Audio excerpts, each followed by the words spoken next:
Hi, Steve Stine from Guitar Zoom here, and today what I'd like to do is help you in trying to make your solos have a bit more melody and a bit more direction to them. So what I've got here is a jam track where I'm just playing C, G, A minor, and F. Okay, so C, G, A minor, and F. And my palette at this point is going to be the C major pentatonic scale. Now, you might be using something else, right? You might know your C major scale, your diatonic, or whatever it might be. Or you might know your C major pentatonic, but you might be playing it in a different position. And all of those things are just fine. I just want to show you kind of what I'm talking about here. So I'm going to use this as my example. I'm going to use C major pentatonic sitting right here, which is the same as A minor pentatonic, which many of you probably know. I'm going to use that same shape, except my emphasis note is C. So I have C. And the reason pentatonic is so nice is because all the notes basically work really well over all of these chords. So these chords are in the key of C major, C, G, A minor, and F. And the scale I'm using is C major pentatonic, so it has some sort of connectivity, right? So what many of us do, especially when we first start kind of trying to learn how this soloing thing works, is we're memorizing shapes on our fretboard, scale shapes and chord shapes and all these different things, which we need to do.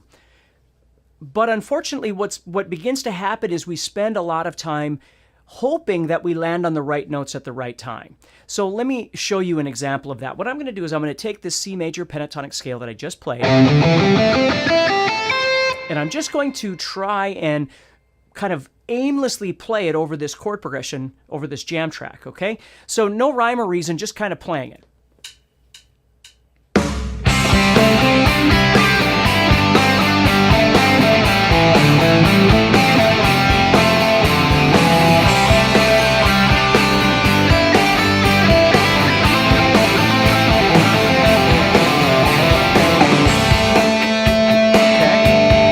And what I want you to notice is none of it sounds necessarily bad, but it just doesn't sound like it's really making a connection. It just sounds like I'm kind of moving around. So the trick here is learning how to make some sort of melodic connectivity to the chords that are being played. And there's two ways that you can approach this. One way is you know your theory. So for instance, you might know the notes of the C major scale, and you might know the notes of a C major triad and a G major and an A minor and F major, and you start finding those notes on the fretboard, right? So I'm thinking, okay, so I've got a C triad here, so I'm going to be thinking about the notes C, E, and G. And then the G chord comes up, so then I start thinking about G, B, and D. And then the A minor chord comes up, so I start thinking about A, C, and E, right? So I've got, and then F comes up, and I might try and see those on my fretboard. And if you can do that, that's great, because that's obviously the first step to really trying to create some sort of melodic content, is making those connections. Now, if you don't really know your theory, just hold on, because I'm going to get to you next. But let's say you had that. So what I do is I start making some sort of skeletal connectivity of these shapes. So I've got C, E, and G. Now I could do this anywhere on the fretboard with any shapes that I know, chordal and scalular. But right now I'm just kind of trying to think about this pentatonic sitting here, and I see the notes C, E, and G, and then G, B, and D, and then A, C, and E, and then F, A, and C. Now I could do something like this. Let me play that jam track again.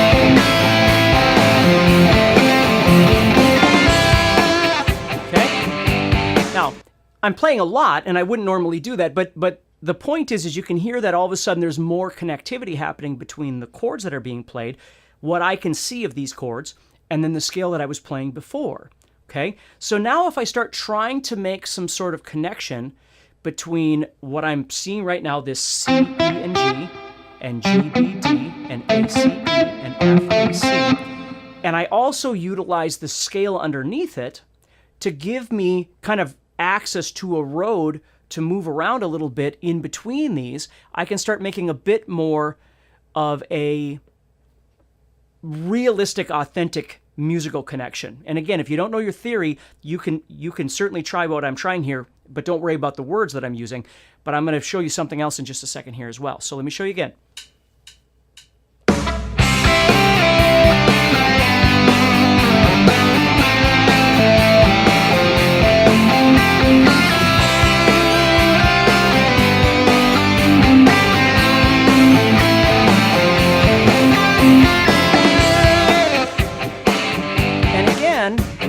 It might be a little much, it might be not enough, it might be in a different position that you'd like. All those things are completely up to you and what you'd like to do when you're playing. But you can tell that all of a sudden it begins to sound more like actual soloing, actual music, actual melody, if you were writing a song or writing a vocal part for somebody. Now, let's say you don't really understand your music theory and C and G and all these things that I'm saying don't really make sense to you, okay? That's okay. There's also a visual aspect to this as well, and for most guitar players, I think we use both of these anyway. But let's say I was visualizing this C chord, the 5th string bar chord, and then this G, the 6th string bar chord, A minor, and then let's put F. For now, to keep things easy, put F down here on the 6th string. That's a little bit further away than I'd like to be, but let's just do that for now. So what I want to do then is, let's say I'm just kind of learning how to play my pentatonics. So I'm seeing this C major pentatonic sitting right here.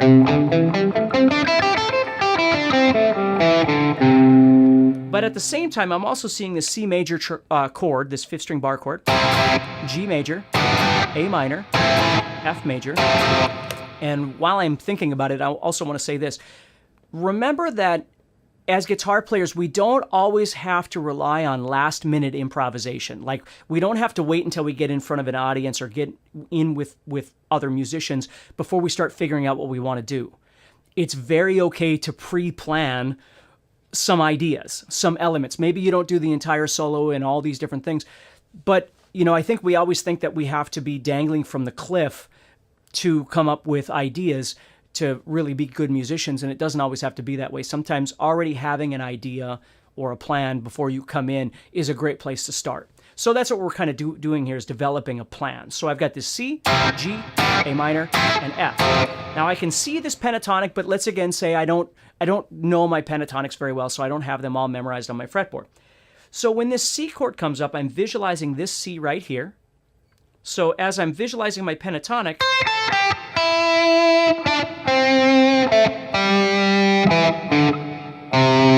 this is the same note as this, but I'm seeing it off this shape right here. So I'm making a connection visually between the chord and the scale it's being played.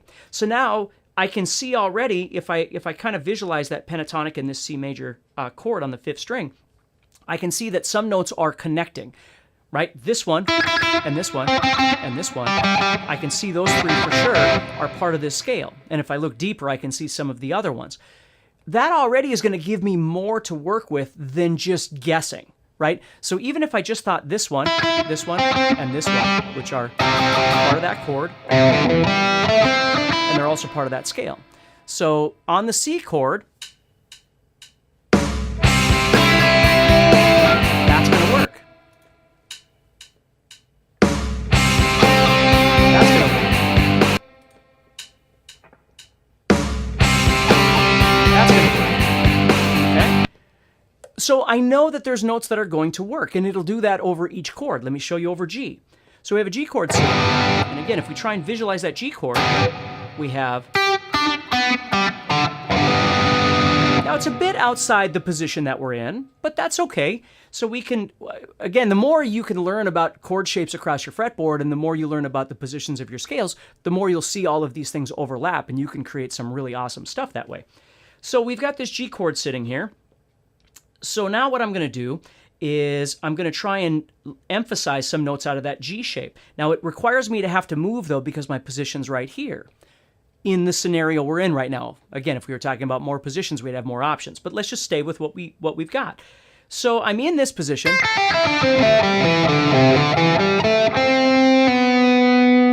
That's a really nice note. I could slide from 5 and come back to the 4 here. Now, the cool thing about this 4 is that it's not a note of the C major pentatonic, but it is a note of the G major chord that's being played. Therefore, it becomes a new, fresh tone, a new, fresh note for me to use in my soloing, and it sounds very colorful. Had I never used it, it wouldn't be available to me, but now that I know that it's there, it's a great note to try and emphasize over that G chord because it's different. It's not just pentatonic. Now, that isn't the only note I could emphasize, right? I've got this whole shape, so I could go and drop down to this right here, which I could find on the next string. You know, if I start exploring my fretboard a little bit, I can find it in other positions too. But again, I don't want to get off the idea here.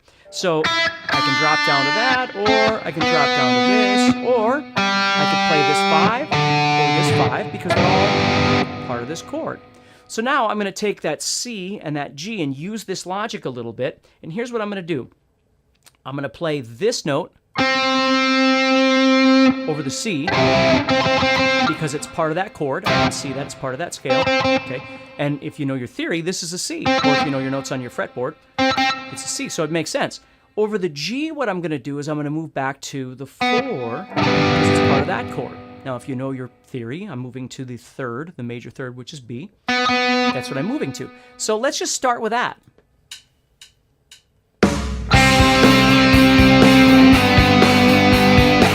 Okay. Now that works. It's not very exciting, but it works for creating a melody. All right, so let's keep going. Now we have A minor that pops up. Now A minor I can see is 5, 7, 7, 5, 5, 5. Okay. If you know your theory, we're dealing with A, C, and E, right? And I can also see my pentatonic sitting right here. So I, again, want to make that connection. I can play, you know, this or this or this. I can play any of those notes. But from a melodic standpoint, since I've done 5 and 4, I could go back to the 5 because that's part of that chord, and that might sound nice. Or I might keep going down and go 5 over the C, 4 over the G, and then 7 over the A. Now let's try both of those. So let's see what this sounds like.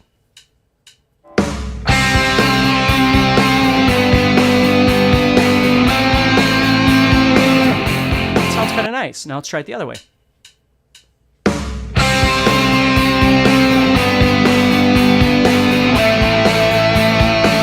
That sounds nice too. Okay. Now we come to the F chord. Now our F is way down here. So that means we're going to have to jump down there to get to some of these notes of F. Okay, well that's okay. If we went... Maybe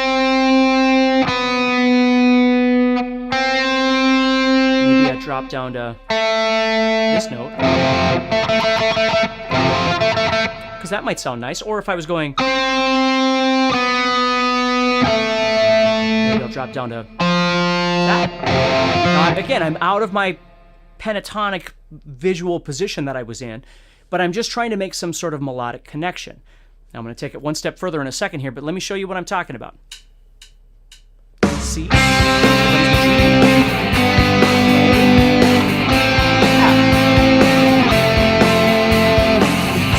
Okay, and here's the other way.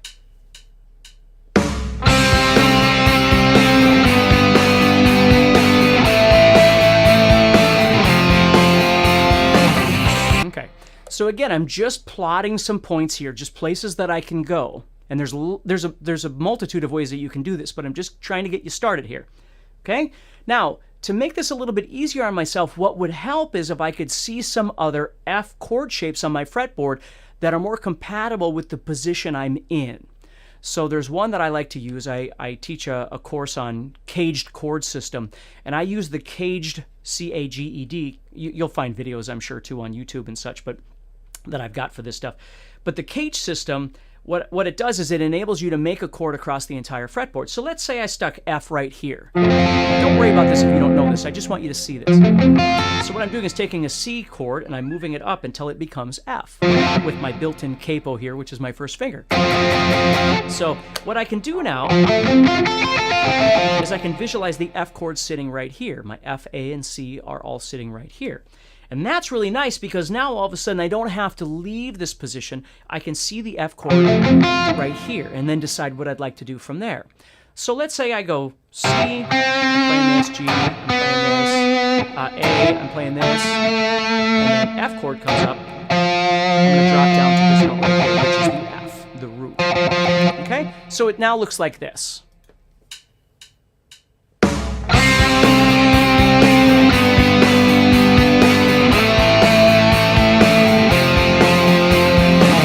Okay, now here's where the fun begins. The more you can learn about this connectivity between the scale that you're playing and the chords that are being played in whatever capacity you know, and of course this gives you a whole another sort of avenue of education that you can go through, because I'm telling you, the more you learn about your fretboard and how this whole thing works, the more options you have, the more confidence you're going to build in yourself, because there's always places that you can go that are going to sound really nice.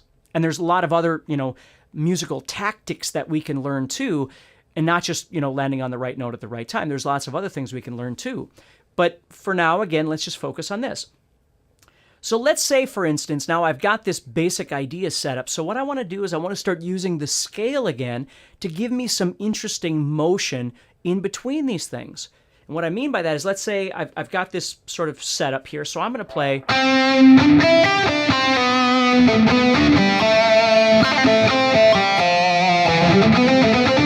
And I start trying to figure out some other things I can do in between these plotted points that I've done to make it more interesting. And again, I'm just improvising. It could be literally anything, right?